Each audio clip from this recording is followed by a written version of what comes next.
Revenge is a dish best served cold, but in this courtroom, it was served with a gavel strike that shattered a mistress's world.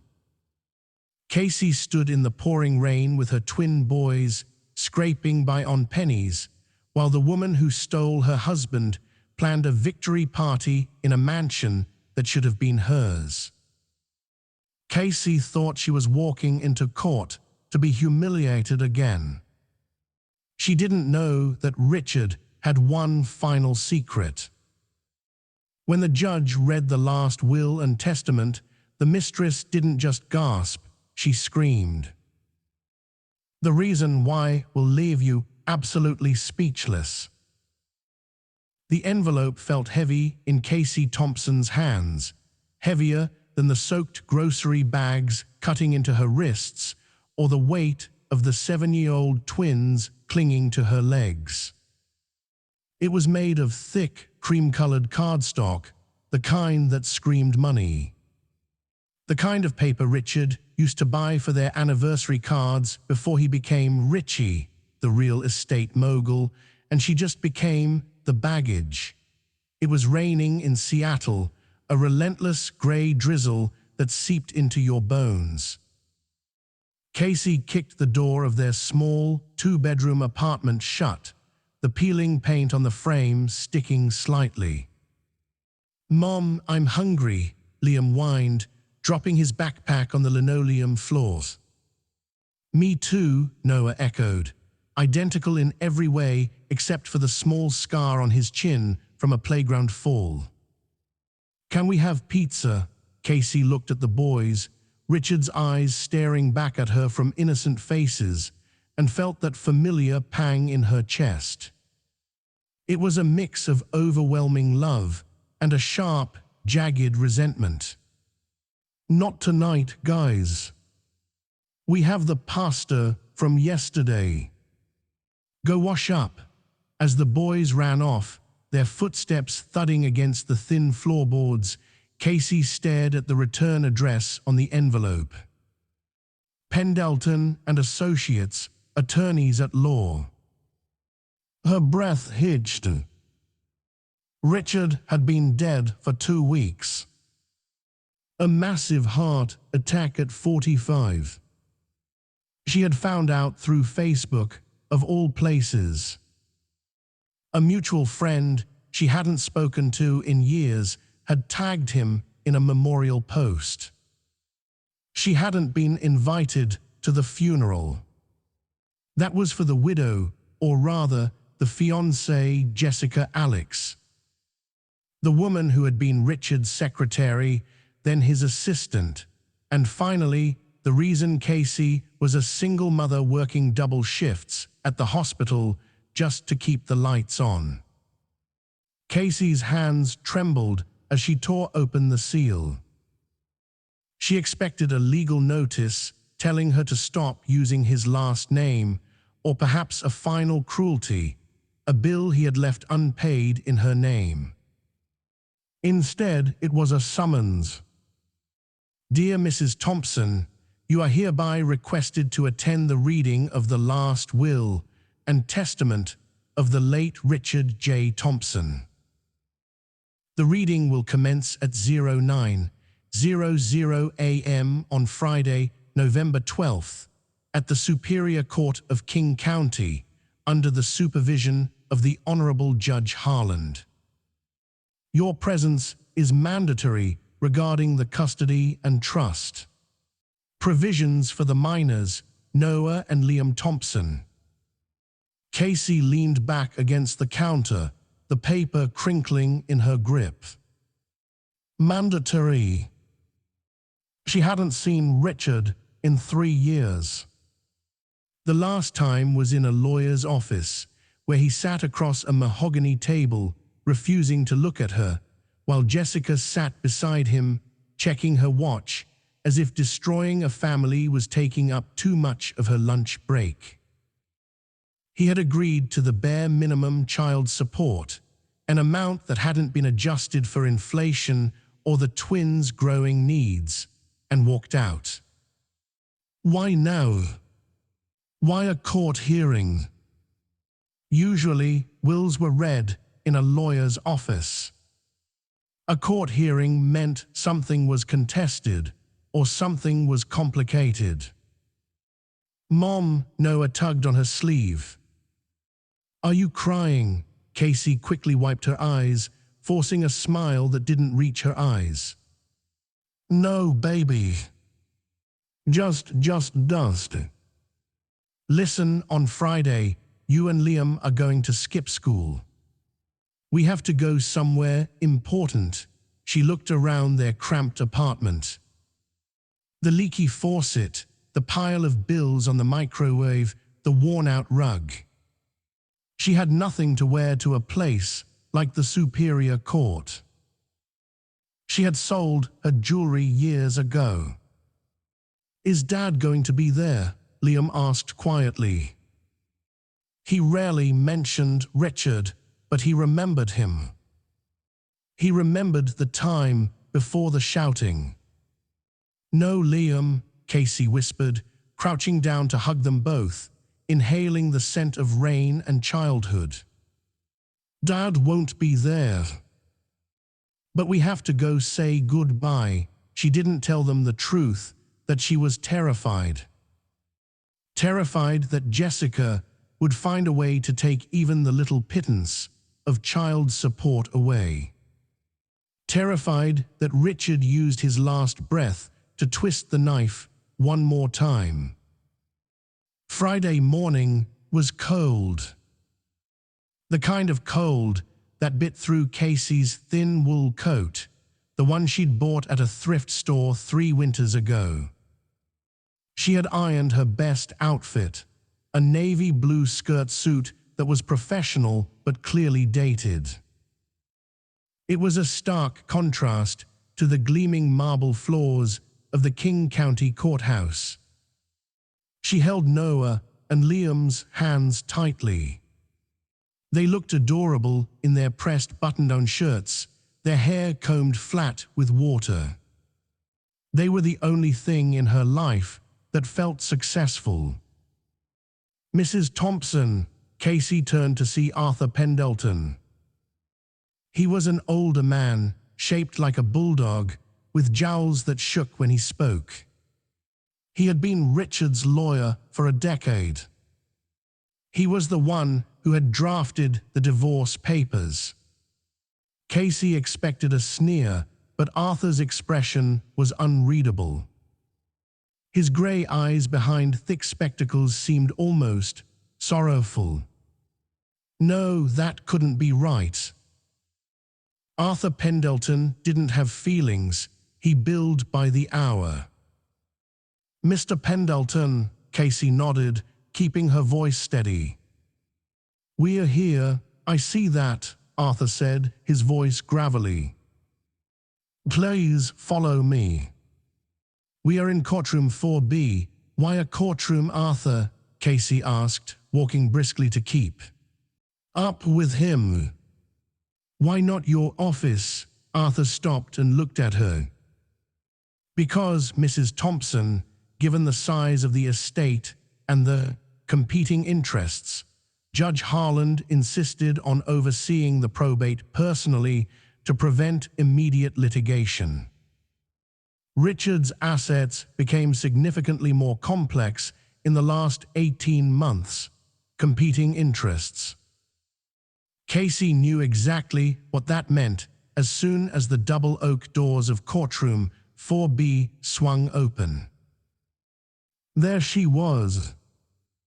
Jessica Alex. If Casey was the picture of weary resilience, Jessica was the portrait of triumphant greed.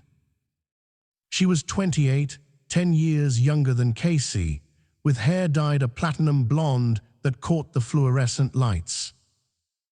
She wore a black dress that probably cost more than Casey's car, tight-fitting, inappropriate for a somber occasion, cut low enough to be distracting. A massive diamond ring, Richard's engagement promise, glittered on her finger.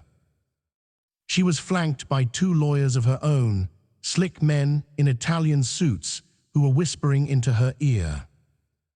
When Jessica saw Casey enter, her lip curled. It wasn't a smile, it was a territorial snarl. "I didn't think you'd actually show up," Jessica's voice carried across the room, shrill and confident. "Arthur, why is she here? I thought we agreed this was a formality for the primary beneficiary." Arthur Pendleton walked past her to the plaintiff's table. "She is here because she is a named party, Ms. Alex." "Please take your seat." Casey guided the boys to the second row of benches. "Sit here, play on the iPad, and keep your headphones on, okay? Do not take them off." She didn't want them hearing what was about to happen. She walked to the table opposite Jessica. The distance between them was only 10 feet, but it felt like an ocean of bad blood. "You look tired, Casey," Jessica said, smoothing her skirt. "Raising kids alone must be exhausting." "Don't worry, once Richard's estate is settled today, I might be generous.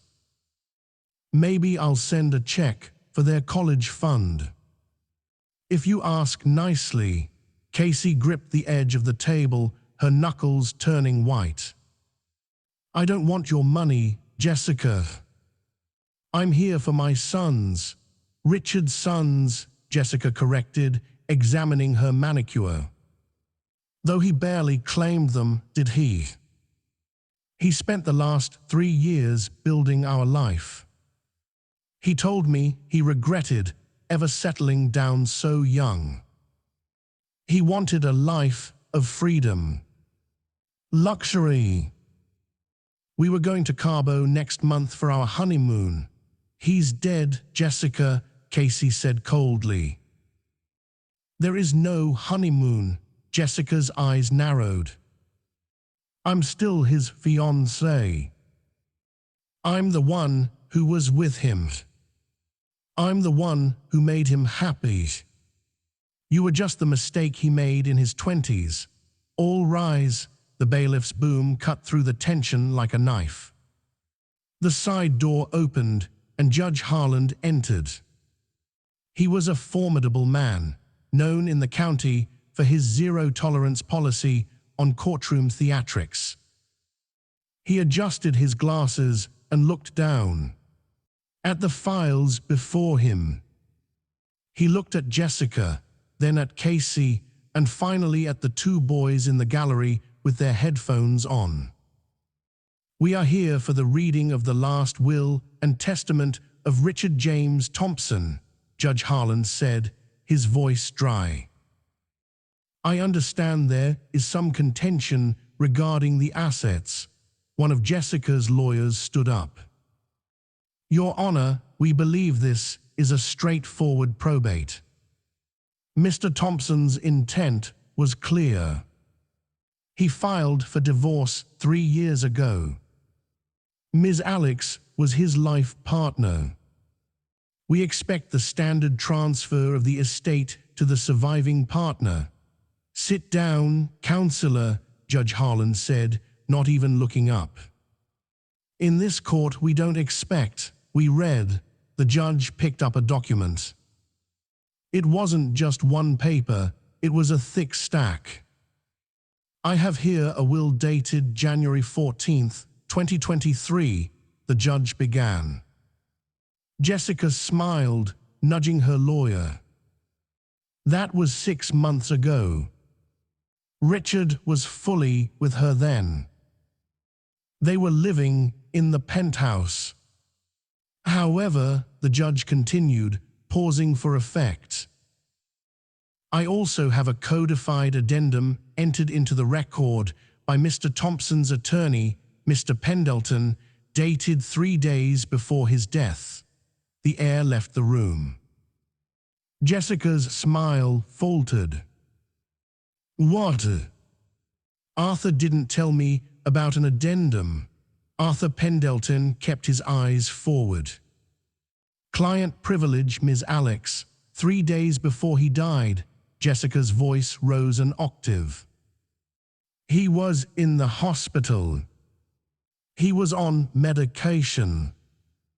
He couldn't have signed anything. He was lucid, Judge Harland snapped. I have the doctor's affidavit here.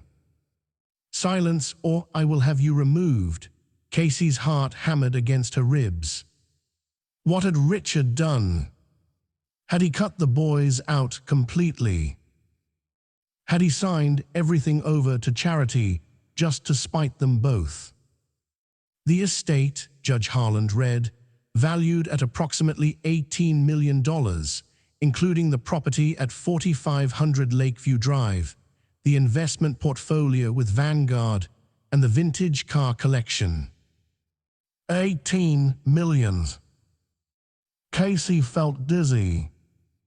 She knew Richard was doing well, but she didn't know it was that much. She was struggling to buy milk, and he was sitting on $18 million. It is to be divided as follows. Judge Harland looked over his glasses directly at Jessica. To Ms. Jessica Alex. Jessica straightened up, preparing her victory face. She held her breath, ready to exhale in triumph. I leave the sum of $50,000. The silence that followed was deafening. It lasted for 2 seconds, and then it shattered. 50,000, Jessica screeched, standing up so fast her chair fell backward with a clatter. Is that a joke? That's not even the cost of the car he promised me. I lived with him. I nursed him. Sit down. The bailiff took a step forward. And the judge continued, raising his voice to overpower hers. I leave the condominium in downtown Seattle, currently occupied by Ms. Alex, to the estate with the instruction that Ms. Alex has 30 days to vacate the premises. Vacate? Jessica looked like she had been slapped. Her face turned a violent shade of red. You can't do this. We were engaged. He loved me. He wouldn't do this, she turned to Arthur. You did this. You manipulated him. Ms. Alex, sit down or be held in contempt. Judge Harland slammed his gavel. Jessica fell back into her chair, gasping for air, her lawyers frantically whispering to her to shut up. But her eyes were wild. She looked at Casey with pure hatred. If she gets 50,000, Casey thought, her hands shaking, then who gets the rest? Judge Harland turned his gaze to Casey. His expression softened just a fraction. To my former wife, Casey Thompson. Casey held her breath. I leave nothing. Casey felt the blood drain from her face. It was exactly what she expected, but hearing it out loud, in front of everyone, felt like a physical blow. She hung her head. Of course. Why did she hope? She looked back at the twins. She had dragged them here for nothing.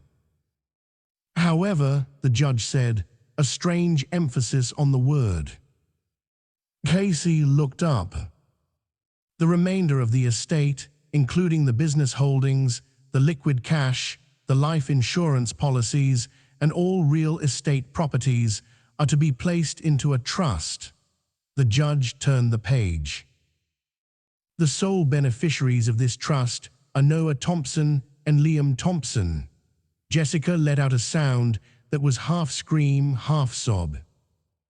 And the judge continued, his voice ringing like a bell, the sole executor and trustee with full control over the assets and a monthly stipend of $25,000 for living expenses until the children reach the age of 25, is appointed to their mother.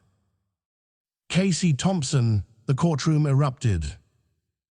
Jessica was on her feet again, screaming. No.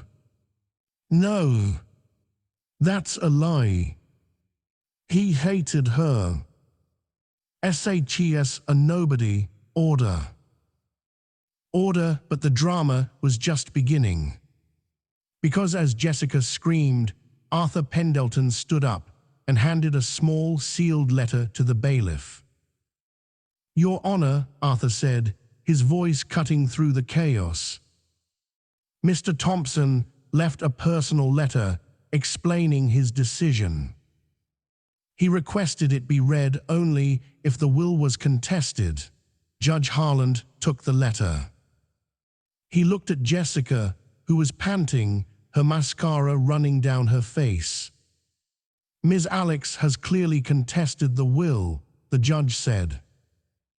I will read the letter, Casey watched frozen. Richard had left a letter. The judge opened it. He read it silently first, his eyebrows shooting up. He looked at Jessica with a look of utter disgust. The letter reads, the judge began, My dearest Jessica. You thought I didn't know. The courtroom was so silent that the hum of the air conditioning sounded like a jet engine. Judge Harland held the letter with both hands, his knuckles white. He looked at Jessica Alex, whose face had gone from a flush of rage to a ghostly, terrified pallor.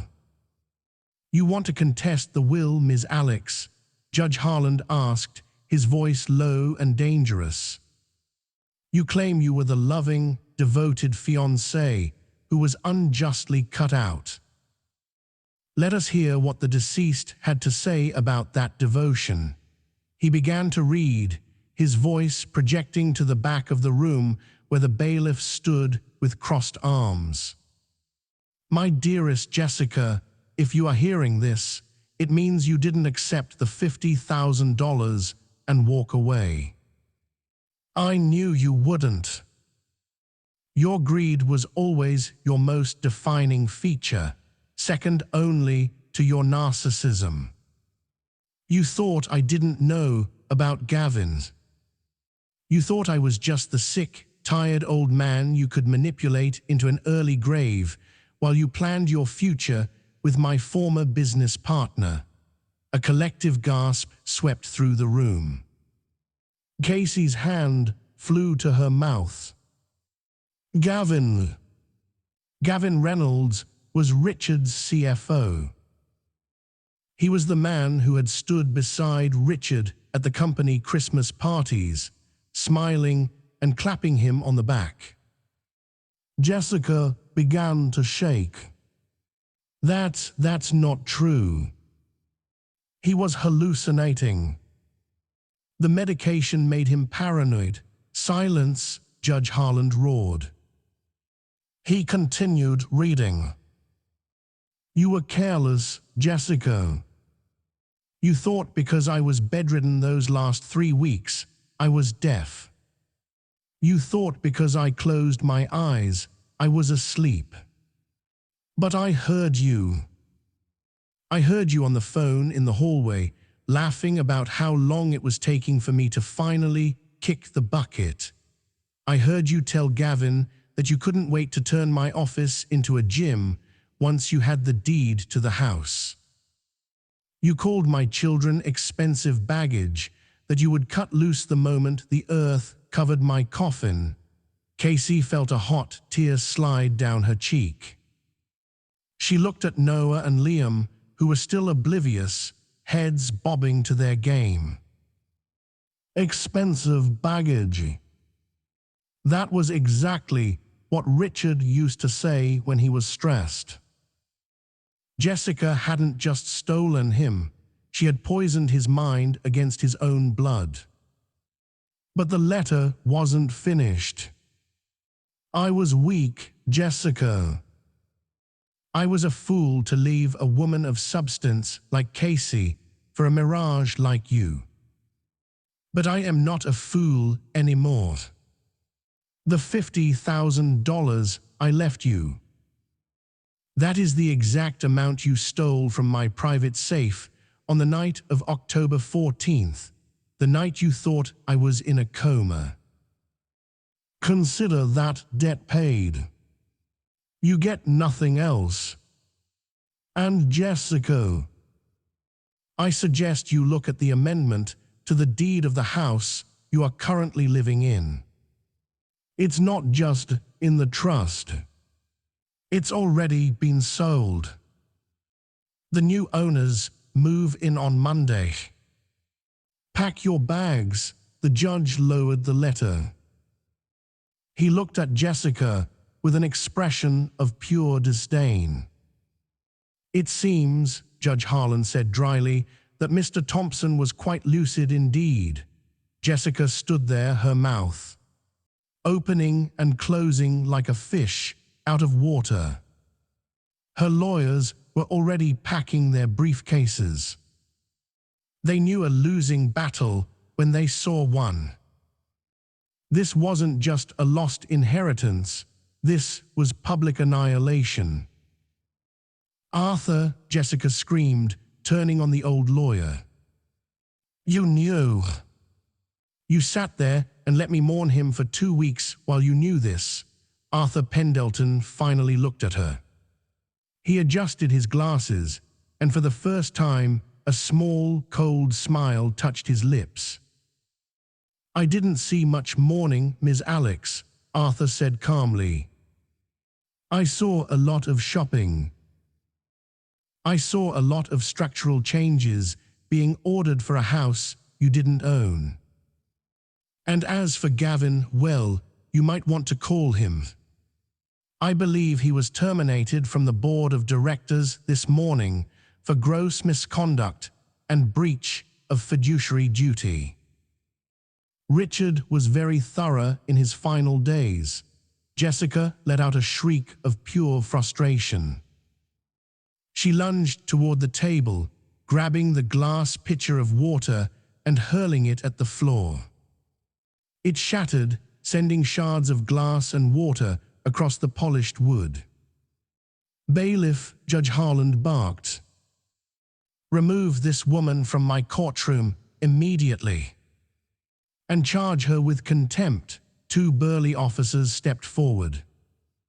Jessica didn't go quietly. She was kicking and screaming, her expensive mascara running in black streaks down her face, looking every bit the monster Richard had finally seen. It's mine. I earned it. I put up with him for 3 years. He owed me. Her voice faded as the heavy oak doors slammed shut behind her, leaving a ringing silence in her wake. Casey sat frozen. Her heart was pounding so hard she thought it might burst. The storm had passed, leaving devastation in its wake, but she was still standing. Judge Harland took a deep breath and composed himself. He turned his attention to Casey. The harshness in his eyes evaporated. Mrs. Thompson, he said softly. Casey stood up, her legs trembling. Yes, Your Honor, the court apologizes for the display, he said. Mr. Pendleton has all the necessary paperwork. The trust is active as of this moment.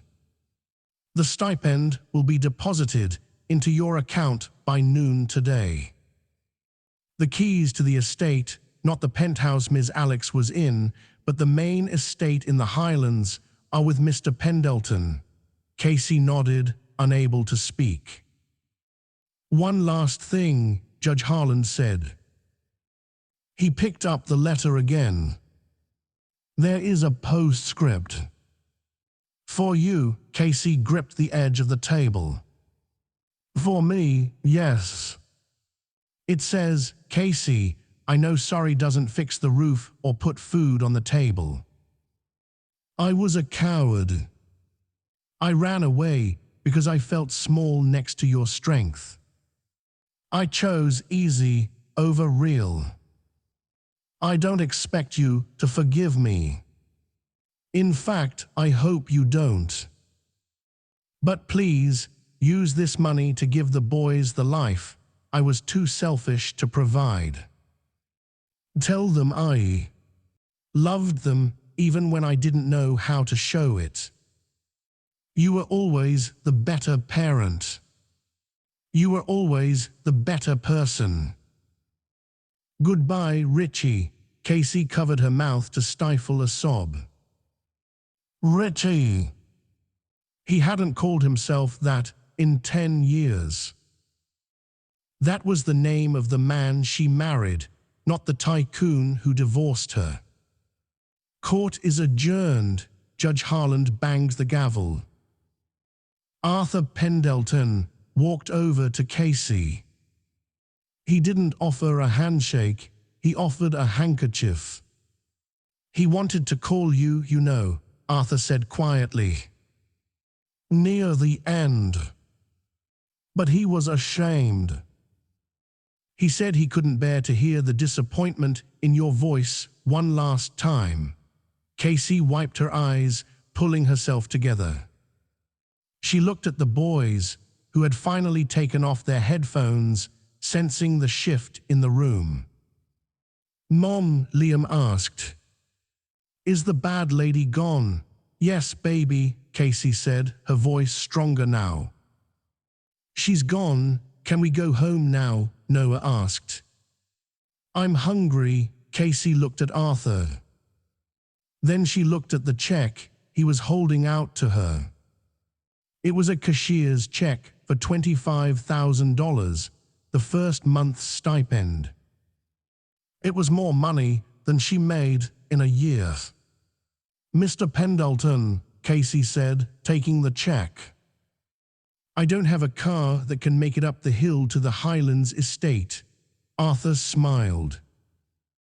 The car outside is waiting for you, Mrs. Thompson. It's part of the estate. And I believe there is a chef waiting at the house to prepare lunch. Richard wanted to make sure the first meal was memorable. Casey took a deep breath. She grabbed her son's hands.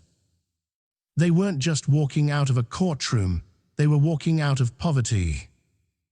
They were walking out of the shadow of the abandoned wife. But as they walked toward the exit, Arthur cleared his throat. There is one more thing, Casey, he said, his tone turning serious again. The trust. It has a condition. A rather specific clause that Richard insisted on. Casey stopped. What condition?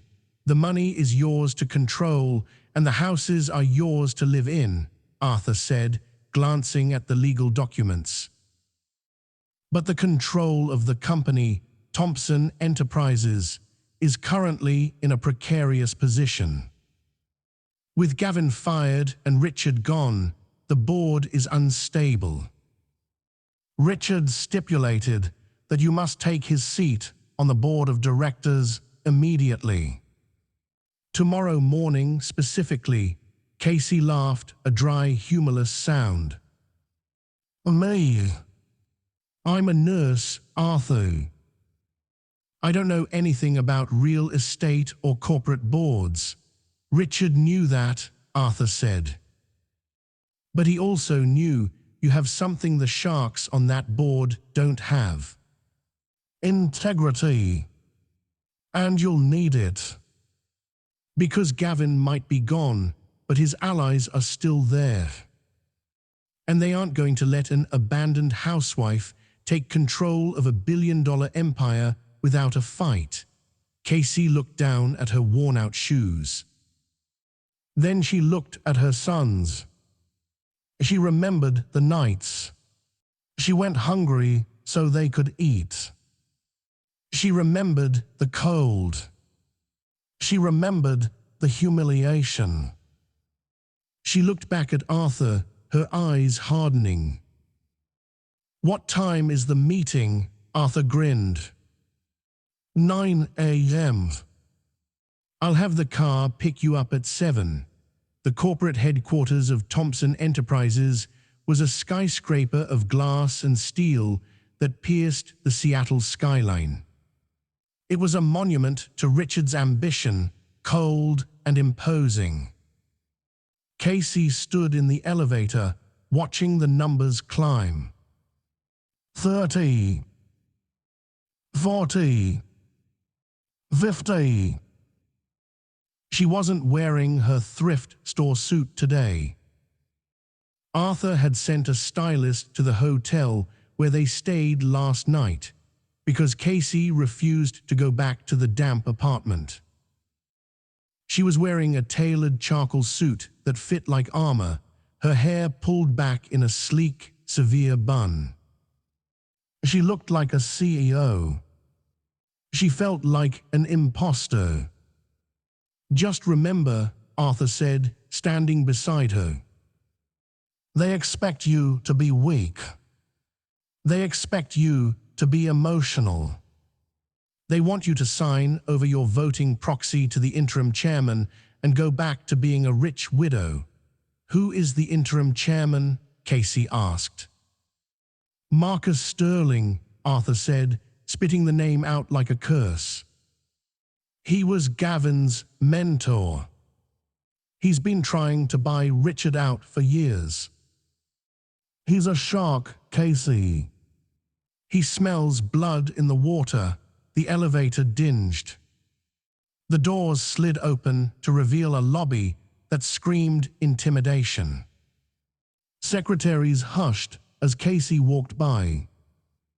Whispers followed her like a wake. That's her. The ex-wife, I heard she was a waitress before he married her. She won't last 5 minutes with Sterling. Casey kept her chin up, staring straight ahead. She marched toward the double-glass doors of the boardroom. Arthur opened the door for her. The room was filled with men. 12 of them sitting around a table that cost more than Casey's entire education. They were mid-conversation, laughing, likely joking about the housewife coming to play business. When Casey entered, the laughter died instantly. At the head of the table sat Marcus Sterling. He was a silver fox, handsome in a predatory way, with a tan that came from winters in St. Tropez. He didn't stand up. "Ah, Mrs. Thompson," Marcus said, his voice smooth as oiled silk. "Or do you prefer Ms.? We were just discussing the transition. Please take a seat in the corner. We have some refreshments if you're thirsty." He pointed to a small chair away from the main table, usually reserved for junior assistants. It was a power move. "A test." Casey looked at the small chair. Then she looked at the empty leather chair at the head of the table, Richard's chair. She walked past the small chair. She walked past Marcus Sterling, who watched her with amused arrogance. She walked all the way to the head of the table. "I believe," Casey said, her voice steady and clear, "that you are sitting in my seat, Mr. Sterling." Room went dead silent. Marcus blinked. His smile didn't waver, but his eyes went cold. "I beg your pardon. I was elected interim chairman by the board yesterday afternoon, following the news of Richard's unfortunate passing. And as the trustee for the majority shareholder," Casey said, reciting the lines Arthur had drilled into her, "I hold 51% of the voting rights. Which means I can call for a new vote at any time. And I am calling for one now." She placed her leather portfolio on the table with a thud. "Move, it wasn't a request." Marcus stared at her. He looked at the other board members. They looked away, uncomfortable. They knew the bylaws. Money talked, and Casey currently spoke the loudest language in the room. Slowly, with a tight, condescending smile, Marcus stood up. Very well. If you wish to play pretend, my dear. I'll take the vice chair seat. He moved one seat over. Casey sat down in the massive leather chair. It was still warm. It felt huge, swallowing her whole, but she sat upright. Now, Casey said, looking around the table.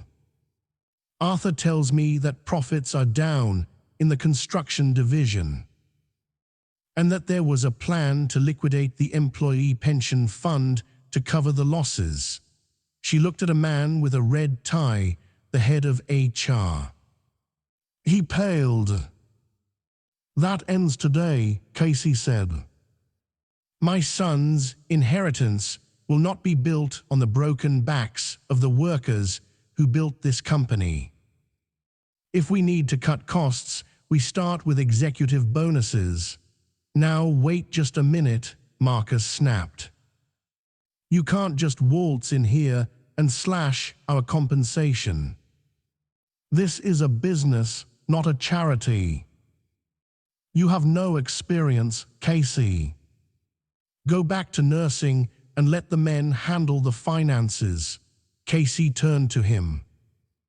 Experience. You're right, Marcus.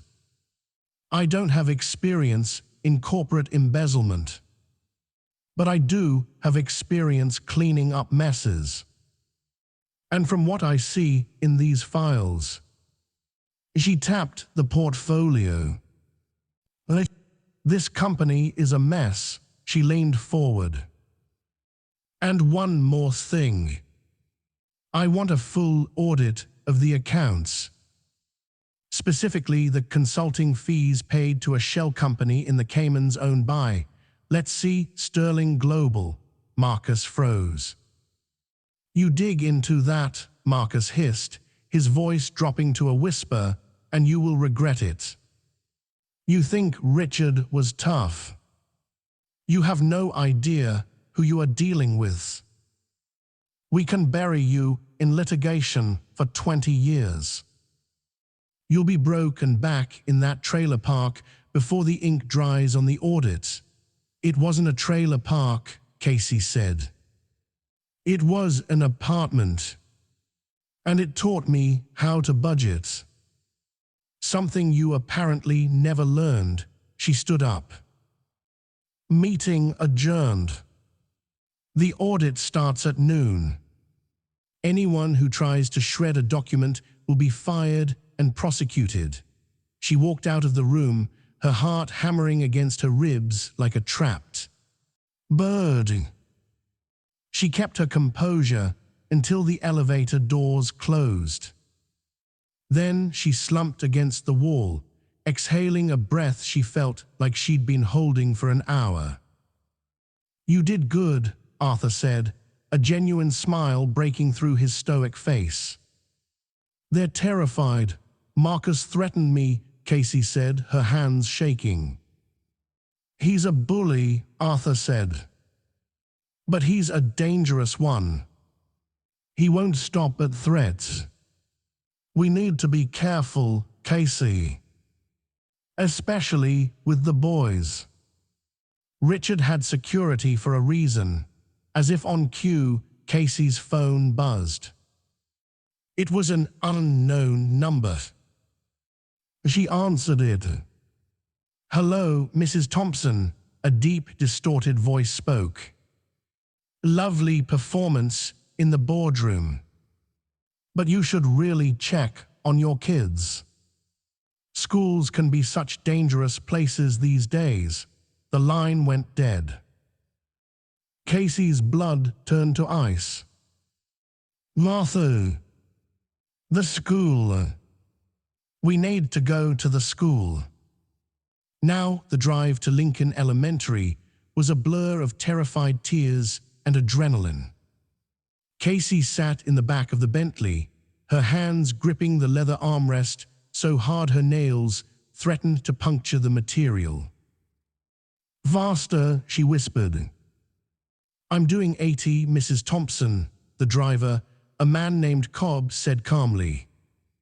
"We'll be there in 6 minutes. 6 minutes is too long," Casey shouted, losing her composure. The distorted voice on the phone echoed in her mind. Schools can be such dangerous places. Richard had left her money. He had left her a company. But had he left her protection? She was just a nurse. She didn't know how to fight men like Sterling, men who used intimidation and shadows to get what they wanted. When the car screeched to a halt in front of the red brick school building, Casey didn't wait for Cobb to open the door. She threw it open and scrambled out, nearly tripping in her high heels. The playground was empty. It was recess time, but the yard was silent. "Noah!" "Liam!" she screamed, running toward the chain-link fence. A black SUV was idling near the side gate, the gate that was supposed to be locked. 2 men in dark windbreakers were standing there, talking to a recess monitor who looked confused and frightened. Casey's heart stopped. One of the men was holding a hand out to Liam, who was standing near the slide, looking hesitant. Noah was behind him, pulling on Liam's shirt. "Hey!" Casey screamed, her voice tearing from her throat like a feral animal. "Get away from them!" She kicked off her heels and ran barefoot across the asphalt. The men looked up. They didn't look scared. They looked annoyed. "Grab the kids," the taller man said to his partner. The partner lunged for Liam. "No!" Casey shrieked. But before she could reach them, and before the man could touch her son, a blur of motion erupted from the parked cars across the street. 3 men, dressed in grey tactical gear, vaulted over the fence with terrifying speed. The first one tackled the man reaching for Liam, driving him into the dirt with a bone-crunching thud. The second man intercepted the tall one, delivering a swift, professional strike to the knee that sent him crumbling to the ground. The third man, a giant with a shaved head and a scar running down his neck, stepped in front of Casey, shielding her and the boys. "Mrs. Thompson," the giant rumbled, his voice deep and calm. "Please stay back." Casey scooped Noah and Liam into her arms, sobbing. "Who are you?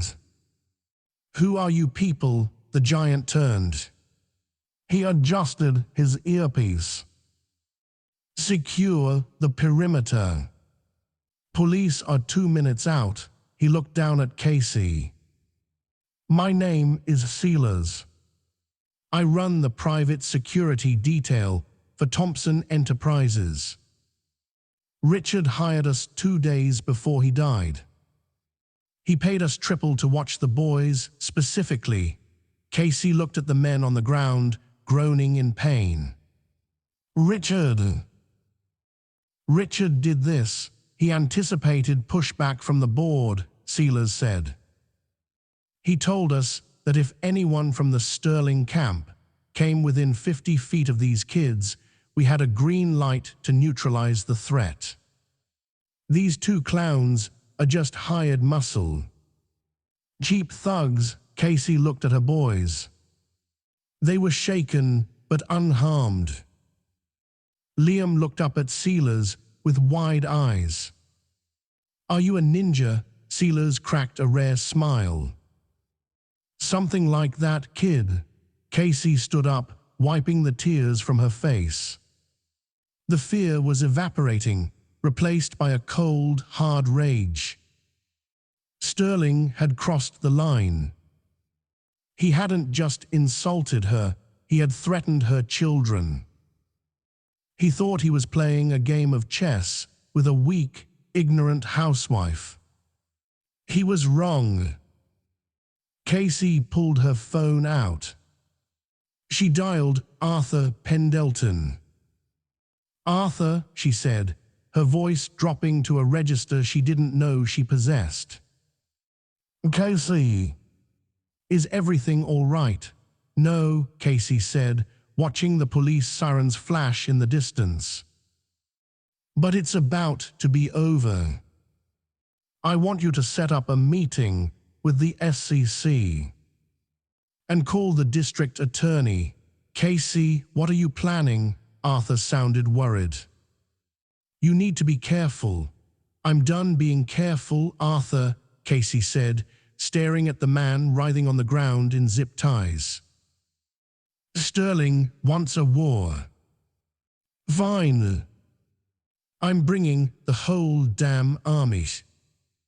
And tell the board I'm hosting the annual charity gala on Saturday night. Attendance is mandatory." "The gala?" Arthur asked. "That's in 2 days." "Why?" "Because," Casey said, her eyes narrowing, "I want an audience when I bury him." The grand ballroom of the Four Seasons Hotel was dripping in gold and crystal. It was the social event of the season, the Thompson Enterprises Charity Gala. Every major player in Seattle was there, politicians, tech billionaires, and the sharks of the board. Jessica Alex was there too. She had managed to snag an invite as the +1 of a minor VP she had started dating the day after the funeral.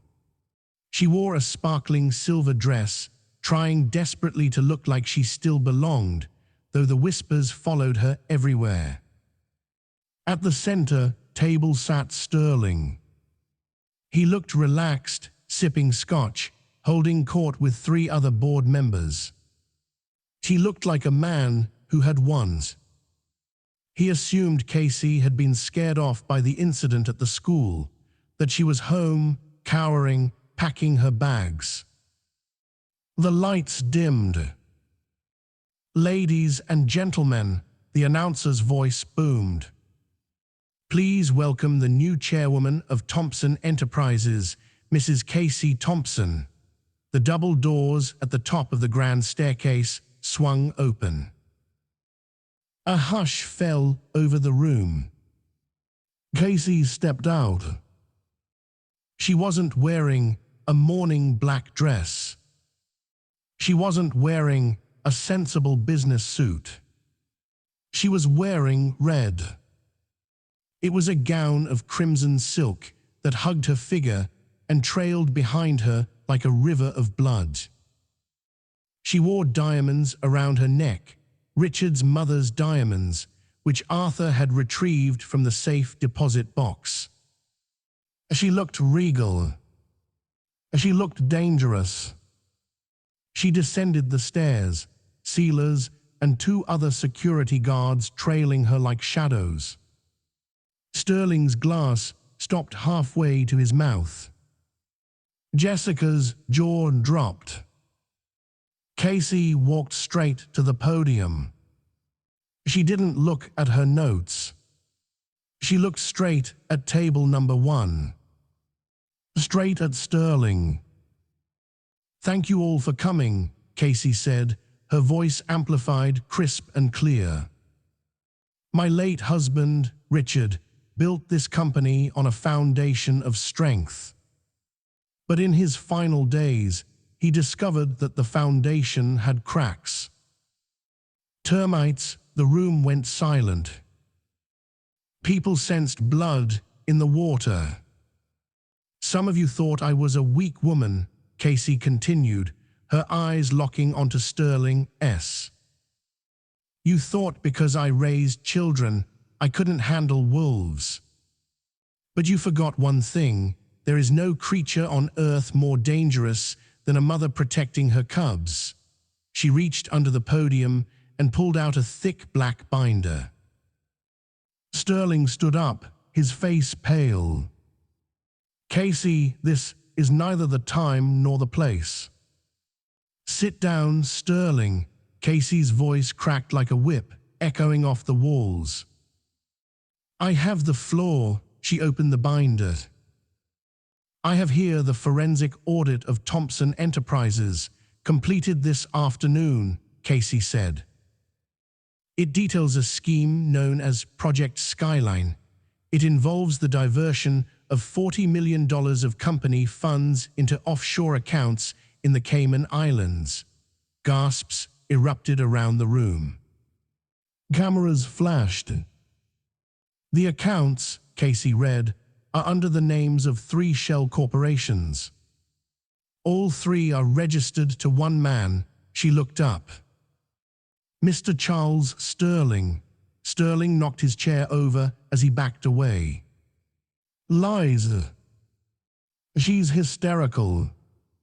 She forged them. The FBI doesn't think so, Casey said calmly. On cue, the side doors of the ballroom burst open. 6 federal agents in windbreakers marked FBI marched in. They weren't there for the buffet. They headed straight for table 1. Charles Sterling, the lead agent, barked.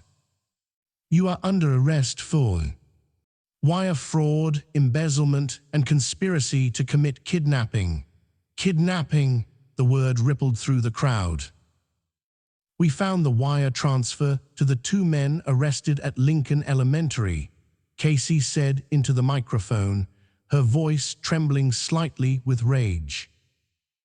You paid them $10,000 to take my sons. To scare me, Sterling struggled as the agents cuffed him, his face purple with rage. You witch. You can't prove that. I run this town. You run nothing, Casey shouted back. You are done. As they dragged Sterling out, kicking and screaming, the room was in shock. But Casey wasn't finished. She turned her gaze to the back of the room, where Jessica Alex was trying to sneak out toward the kitchen exit. And Ms. Alex, Casey said. Jessica froze. The spotlight swung to her. The audit also found several gifts purchased on the company credit card, Casey said. Designer bags. A Porsche. A condo renovation. That is considered receipt of stolen property. The officers waiting in the lobby would like a word with you. Jessica burst into tears, looking around for an ally, but everyone recoiled from her as if she were contagious. Casey closed the binder. She looked out at the sea of stunned faces. Thompson Enterprises is under new management, she said quietly. Clean management. If you don't like it, there's the door. For everyone else. Dessert is served. She walked off the stage to thundering applause. It wasn't polite applause. It was the applause of respect. 6 months had passed since the gavel fell in that chaotic courtroom, but the silence that now surrounded Casey Thompson was of a different quality entirely. It wasn't the heavy, suffocating silence of her old, cramped apartment, the kind where she would lay awake at 3:00 a.m., staring at a water-stained ceiling, mentally calculating if she could afford both electricity and new shoes for the boys. No, this silence was expansive. It was the rich, golden silence of the Highlands estate at sunset, broken only by the chirping of crickets and the distant, joyful laughter of children. Casey sat on the limestone terrace, a cashmere shawl draped over her shoulders to ward off the evening chill. In her hand, she held a cup of Earl Grey tea, the steam curling into the twilight air. She looked out over the property, acres of manicured emerald lawns, ancient oak trees that had stood since the founding of Seattle, and beyond them, the shimmering expanse of the Puget Sound turning violet in the fading light. It was a view that Richard had once bought to impress his business partners. Now it was a view that gave his sons room to breathe. Down on the lower lawn, near the rose garden that Casey had finally replanted, Noah and Liam were running. They were 8 years old now, but in the last 6 months, they seemed to have grown 3 years in maturity and 10 years in happiness. They were chasing a golden retriever puppy, a ball of chaotic fur and energy named Judge, a little inside joke that Casey allowed herself. Watching over them, standing by the edge of the patio with his arms crossed, was Sealers. The giant security chief had originally been hired as a temporary measure, a shield against the threats of desperate men. But somewhere along the way, between the school runs and the weekend protection details, he had become a permanent fixture. He wasn't just an employee, he was the uncle the boys never had. Casey watched as the puppy tripped over Sealers's massive combat boots. Instead of scowling, the stoic bodyguard knelt down, scratching the dog behind the ears while Noah climbed onto his back. Casey smiled, a genuine expression that reached her eyes, crinkling the corners. The lines of exhaustion that had etched her face for a decade, the waitress marks, as she used to call them, were softening. She looked younger, not because of the expensive skincare Arthur had recommended, but because the crushing weight of survival had finally been lifted. A sleek black sedan crunched over the gravel of the long, winding driveway. Casey didn't flinch. She knew the sound of that engine. It was Arthur Pendleton.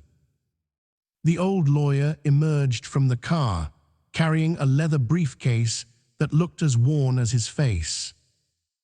He walked up the stone steps, his gait slower than before, but his eyes were bright. He came by every Sunday for dinner, a ritual that grounded them both. "They look happy," Arthur said, lowering himself into the wicker patio chair beside her with a groan of comfort. He nodded toward the boys, who were now attempting to teach the puppy to sit. "They are," Casey replied softly. "They've stopped asking why we moved. They've stopped hoarding food in their backpacks. That was the hardest part, Arthur. Finding granola bars hidden under their pillows because they were afraid the fridge would be empty again." Arthur took off his glasses and cleaned them on his tie. "You've done a remarkable thing, Casey. Most people would have taken the money and run to a tropical island. You stayed. You fought. I didn't do it for the company," Casey said, looking at the diamond ring on her right hand. It wasn't a wedding ring. She had sold that years ago to pay for a root canal. This was a promise ring she had bought for herself the day she was elected chairwoman. "I did it because if I ran, Sterling would have won. And men like that. They never stop hunting until you break their teeth." "Speaking of broken teeth," Arthur said, a grim satisfaction in his voice. "I came from the courthouse. The sentencing hearing for the co-conspirators wrapped up an hour ago." Casey took a sip of tea, her pulse steady. "And Sterling got 20 years, Arthur said. Federal prison. No possibility of parole for at least 15. The judge, Judge Harland, ironically cited the kidnapping attempt as an aggravating factor. Sterling tried to bribe the bailiff on his way out. It didn't go well, Casey nodded. She didn't feel joy, exactly. She felt balance. The scales had tipped back. And Jessica, Casey asked. She hadn't seen the mistress since the gala. The woman had evaporated from society the moment the handcuffs clicked. Arthur let out a dry, humorless chuckle. Community service. 3,000 hours. She's currently assigned to the sanitation department. Last I heard, she was scrubbing graffiti off the retaining walls near the highway. Her assets were seized to pay back the unauthorized company expenditures. She's back in an apartment smaller than the one you left, Casey. And without the looks or the youth to trap another billionaire, she's finding the job market. Inhospitable, good, Casey said simply. She set her cup down. I don't wish her harm, Arthur. I just wish her irrelevance. And it seems she has achieved it. They sat in silence for a moment, watching the sky turn from purple to black. The first stars were beginning to prick through the atmosphere. How is the board treating you? Arthur asked, shifting the subject to business. They're terrified of me, Casey laughed. They call me the Iron Nurse behind my back. They think because I wiped bedpans, I can't read a balance sheet. They forget that a nurse has to know how to keep a heart beating when everything else is failing. I fired the VP of marketing this morning. He thought he could expense a trip to Vegas as client relations. I told him to try his luck at the unemployment office. Arthur smiled, looking at her with profound respect. Richard would be terrified of you too, you know. He always underestimated you. That was his greatest mistake. Casey stood up and walked to the edge of the terrace, leaning against the cold stone railing. She looked up at the moon, hanging heavy and full over the mountains. He saved us, Arthur, she whispered, her voice catching in her throat. In the end, he was a coward in life, but he was a strategist in death. He knew he couldn't protect us while he was alive. He was too weak, too compromised by his own sins. But he gave me the weapons. He gave me the trust, the evidence, the security. He set the stage and let me be the actress. Do you forgive him? Arthur asked quietly. Casey thought about it. She thought about the lonely nights, the missed birthdays, the humiliation of the divorce. Then she looked at Noah, who was laughing as the puppy licked his face. She looked at the roof over their heads. She looked at the future that stretched out before them, secure and bright. I don't know if I forgive him for what he did to me, Casey said, turning back to Arthur. But I forgive him for the father he couldn't be. Because he made sure that even in his absence, he was a good provider.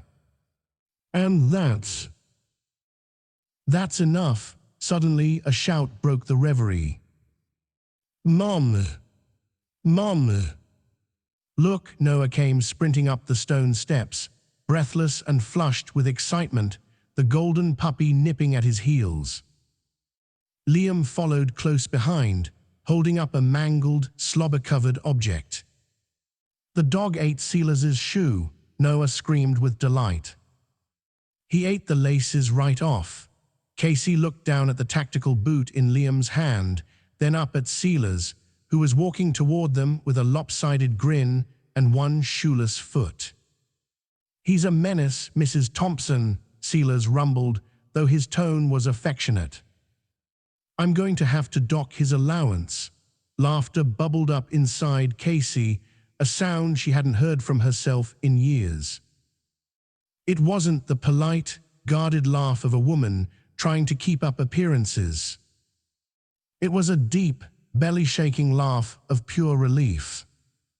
She grabbed Noah and swung him around, pressing a kiss to his forehead, smelling the grass and the puppy and the fresh night air.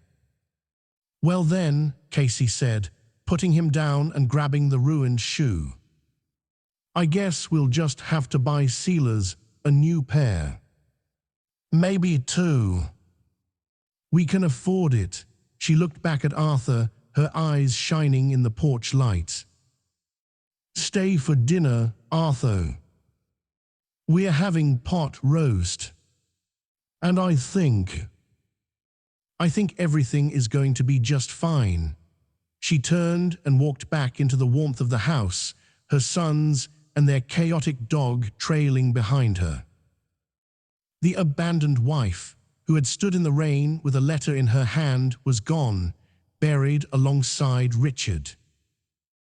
In her place stood a matriarch, a CEO, and a survivor who had walked through the fire and built a castle from the ashes. So what do you think? Did Sterling get what he deserved? This story isn't just about money or revenge. It's a reminder that underestimated people are often the most dangerous. Casey was just a nurse, a discarded wife, but when her children were threatened, she became a force of nature. Richard, for all his flaws, realized too late that the strength he was looking for in a partner was the woman he left behind. In life, people will treat you like you don't matter. They will mistake your kindness for weakness. But like Casey, you have to hold your head high. You have to wait for your moment. And when that moment comes, when the gavel strikes, you make sure you are the one standing tall. If you enjoyed this story of justice and karma, please hit that like button. It really helps the channel. Don't forget to share this with someone who needs to see a villain get taken down. And subscribe for more stories where the good guys win and the bad guys get exactly what's coming to them. See you in the next video.